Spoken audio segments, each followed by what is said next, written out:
অন্তর্বর্তী সরকারের লম্বা সময় ক্ষমতায় থাকে কি সম্ভব? বাংলাদেশে অন্তর্বর্তী সরকারের মেয়াদ নিয়ে সামাজিক মাধ্যমে এবং রাজনৈতিক অঙ্গনে নানা আলোচনা চলছে। এমন এক প্রেক্ষাপটে গতকাল বুধবার প্রধান উপদেষ্টার সঙ্গে দেখা করে নির্বাচনের সুনির্দিষ্ট রোডম্যাপ না পেয়ে অসন্তুষ্টি প্রকাশ করেছে বিএনপি। দেশের রাজনীতিতে নির্বাচন নিয়ে সরকারের প্রতি সন্দেহ যেমন বাড়ছে, একই সঙ্গে অন্তর্বর্তী সরকারের লম্বা সময় এমনকি 5 বছর ক্ষমতায় থাকার প্রসঙ্গ উঠছে।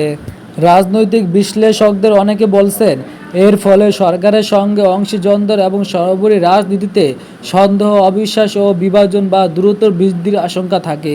কিন্তু প্রশ্ন হচ্ছে, অন্তর্বর্তী সরকারের দীর্ঘ সময় ক্ষমতায় থাকার বিষয়ে কেন আলোচনা আসছে এবং ক্ষমতায় দীর্ঘায়িত করা কি সম্ভব? অন্যতম প্রধান দল বিএনপি নেতারা বলছেন, এই সরকারের বয়স ৮ মাস পার হলেও নির্বাচনের সুনির্দিষ্ট রোডম্যাপ দেওয়া হচ্ছে না। সে কারণে তৈরি হচ্ছে সন্দেহ এবং উঠছে নানা প্রশ্ন। এবারে বলবো, অন্তর্বর্তী সরকারের মেয়াদ কেন আলোচনায়? গণ অভ্যুত্থানে গত বছরের 5ই আগস্ট শেখ হাসিনার শাসনের পতনের পর অন্তর্বর্তী সরকার গঠিত হয় অধ্যাপক মোহাম্মদ ইউনূসের নেতৃত্বে। এই সরকার কতদিন ক্ষমতায় থাকবে সেটা কখনো স্পষ্ট করা হয়নি। বিভিন্ন ক্ষেত্রে সংস্কার, ছাত্র জনতার আন্দোলনে হত্যাকাণ্ডের বিচার ও জাতীয় নির্বাচন অনুষ্ঠান, এইসব কর্মকাণ্ডের ওপরে অন্তর্বর্তী সরকারের মেয়াদ নির্ভর করবে বলে একটা ধারণা রয়েছে সব অংশীজন ও সাধারণ মানুষের মধ্যে। এখন নির্বাচন ডিসেম্বরে নাকি আগামী বছরের জুনের মধ্যে হবে, এ নিয়ে বিতর্ক চলছে। সরকারের কোনো কোনো উপদেষ্টা ও রাজনীতিকদের কারো কারো বক্তব্যে এতে নতুন মাত্রা যুক্ত করে। স্বরাষ্ট্র উপদেষ্টা জাহাঙ্গীর আলম চৌধুরী গত 10ই এপ্রিল সুনামগঞ্জ সফরে গিয়ে সেখানে সাংবাদিকদের বলেছিলেন, ওই রাস্তা থেকে আমারে বলতেছিল আপনারা আরও 5 বছর থাকেন।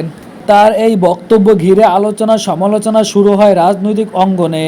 অন্তর্বর্তী সরকার 5 বছর ক্ষমতায় থাকতে চায় কিনা এই প্রশ্ন তুলে বিএনপি সহ বিভিন্ন দলের নেতারা প্রকাশ্যে বক্তব্য দেন। বিএনপির স্থায়ী কমিটির সদস্য আমির খসরু মাহমুদ চৌধুরী সম্প্রতি দলের বিভিন্ন অনুষ্ঠানে নির্বাচন প্রলম্বিত করার চেষ্টার অভিযোগ করেন। অন্তর্বর্তী সরকারকে ইঙ্গিত করে তিনি এও বলেন, দীর্ঘ সময় ক্ষমতায় থাকতে চাইলে নির্বাচিত হয়ে আসেন, অনির্বাচিত কাউকে দেশের মানুষ দীর্ঘ সময় মেনে নেবে না। নির্বাচিত অনির্বাচিত নিয়ে বিএনপি নেতাদের বক্তব্যের জবাব আসে সরকারের একজন উপদেষ্টার কাছ থেকে। মৎস্য ও প্রাণী সম্পদ মন্ত্রণালয়ের উপদেষ্টা ফরিদা আক্তার গত 12ই এপ্রিল ঢাকায় এক অনুষ্ঠানে বলেন, আমরা অনির্বাচিত এই কথা কে বলল? আমাদের তো ছাত্ররা জনতা, যারা নাকি এই পরিবর্তনটা এনে দিয়েছে, তারাই সরকার গঠন করেছে, তাদের দ্বারা নির্বাচিত আমরা। এইসব বক্তব্য অন্তর্বর্তী সরকারের মেয়াদ নিয়ে বিতর্ক বা আলোচনা আরও বাড়িয়ে দেয়। যদিও আলোচনা সমালোচনার মুখে স্বরাষ্ট্র উপদেষ্টা বলেছেন, তিনি সরকারের 5 বছর ক্ষমতায় থাকার কথা বলেননি, জনগণ তাকে বলেছে। তিনি এই বক্তব্য দেওয়ার পরও বিতর্ক থামেনি। তবে বিশ্লেষক ও রাজনীতিকদের অনেকে মনে করেন, সরকারের দীর্ঘ সময় ক্ষমতায় থাকার প্রসঙ্গ আলোচনায় আসার পেছনে নির্বাচনের রোডম্যাপ না দেওয়া বিষয়টি অন্যতম একটি কারণ। এবার শেষে বলবো, বাংলাদেশে গ্রীষ্মে কতটা লোডশেডিং হতে পারে? বাংলাদেশে গরম বাড়ার সঙ্গে সঙ্গে বিদ্যুতের লোডশেডিং এর আশঙ্কা বাড়ছে। শহরের তুলনায় গ্রামে তুলনামূলক লোডশেডিং বেশি হচ্ছে বলে জানা গেছে।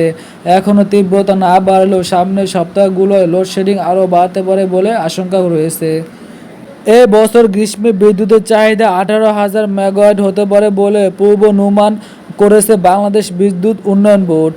যদিও সংস্থাটি দেওয়া তথ্যই বলেছে, এখন এপ্রিলে প্রায় 14,500 মেগাওয়াট বিদ্যুৎ উৎপাদন হচ্ছে।